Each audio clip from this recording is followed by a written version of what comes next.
Hi అండి. ఇప్పుడు నేను గజ్జి తామర అలర్జీ దురదలకు ఒక చిన్న చిట్కాలు 3 చెప్తున్నాను. గుప్పెడు వేపాకులు, కొద్దిగా పసుపు వేసి 1/4 స్పూను బాగా నూరండి, నీళ్ళేసి మామూలుగా ముద్దవుతుంది, అది పట్టించండి. రెండో చిట్కా కుప్పింటాకు, పిప్పింటాకు అంటారు. 1/4 స్పూను సున్నం వేయండి, వేసి బాగా నూరండి.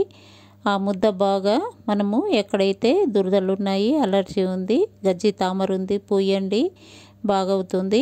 మూడో చిట్కా చింతగింజలు పెచ్చులండి.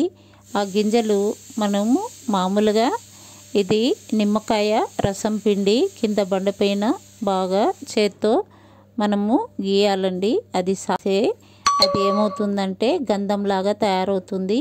అది మనము పూస్తే అది నయమవుతుందండి. మీకు నచ్చితే లైక్ చేయండి, షేర్ చేయండి, సబ్స్క్రైబ్ చేయండి. థ్యాంక్ యూ అండి.